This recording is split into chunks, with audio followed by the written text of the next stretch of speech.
Hello everybody, my name's Mark, also known as Cartoon Mark on YouTube here, where we draw caricatures. How do you know what to exaggerate on one of your models? Here we use a reference site from earthsworld.com. Okay, so this lady, is there a formula that works for everybody?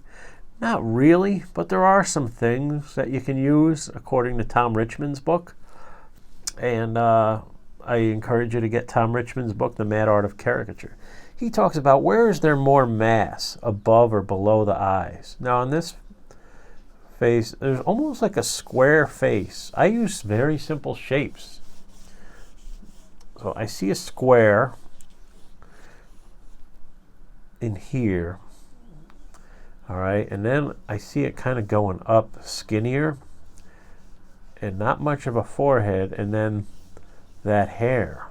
Okay, so look at the eyes are small. Let's draw a center line. Okay, you got to do all this in your head if you plan on doing live events also. So eyes would be small and close together. Her right eye, I mean, this eye is a lot larger. They're more open.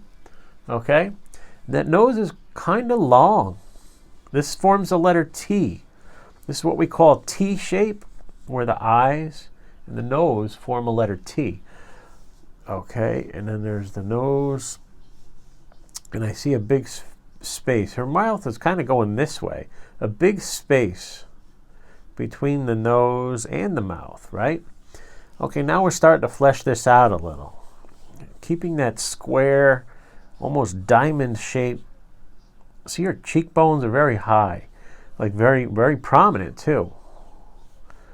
I'm going to go right in with the marker now, guys. We're going to flesh this out and see what we got. I like Crayola markers. So what to exaggerate? You could say, oh, she has a big nose, or a big space between her nose and her mouth, but literally it's everything all combined. Okay, I would say it's a little bit of everything. There's not one formula that works. Okay, kind of short eyebrows, but definitely bushy. So we'll depict that. All right.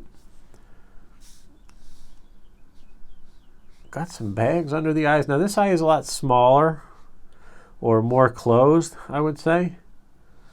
Eyelid. Always pay attention to your eyelids. All right. And Tom Richmond talks about where is there more mass, above or below the eye line. And another tip is where is the widest part of the face, okay? And use your T-shapes. Is the T-shape long, as in this one, or is it short and squat? So I use those guides that Tom has taught us, and I just want to pass those along to you. Okay, nostril, and it comes down below the nostril line, okay? And a little 3D line right there. Okay, I tend to go kind of quick when I ink, so you can feel free to pause the video. Very thin lower lip, okay. I'm going to push this chin up a little more, okay, to exaggerate the cheeks even more. So Tom Richmond also talks about shrinking other features or head shapes in order to make other features or shapes look larger rather than making them look larger. So instead of going here, I'm going to go right here. Boom. All right, here we come in with the high cheekbones. I'm going to go a little higher than this here, because if you look, it's almost even with her eye line is where the widest part is.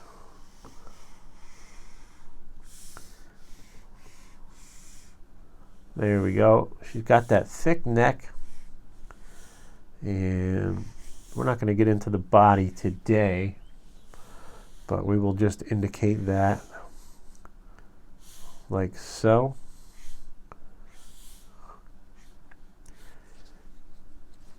Okay, little necklines there.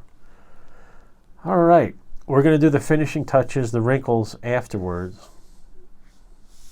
I'm going to do the eyes, the pupils. They're looking off to the side. So I go like that.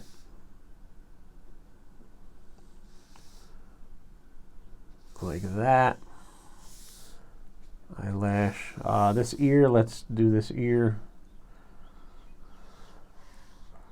A little exaggerated on the ear there because she does have a large lobe going on, so I push those out like that. Hair is a little tricky here. I don't know what's going on with it, but I would shrink the forehead a little more, and I do the inside hairline first. As you notice, I work from the inside out. Okay.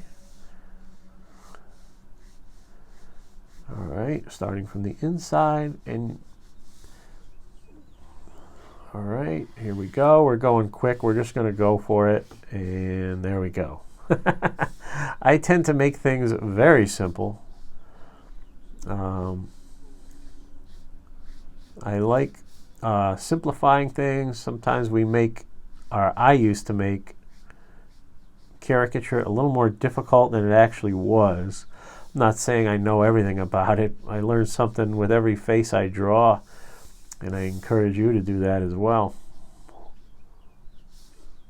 Hair, I try to draw the shape of the hair almost like in a graphic design type of way, rather than drawing every little strand.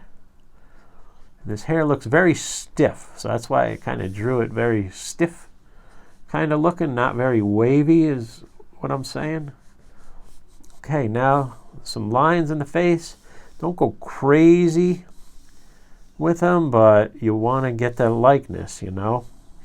And I think that just gave us a good likeness right there. And there's not much more we can do with this, except if we wanted to shade it in, we could. So I used this as a guideline to show you. And now we'll just use it to color in or to shade.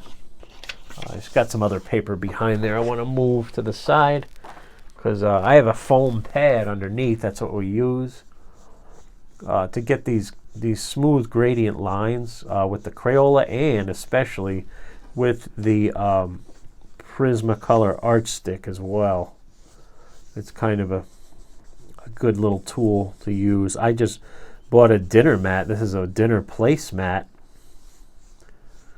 And that's what I found is cushion enough for me.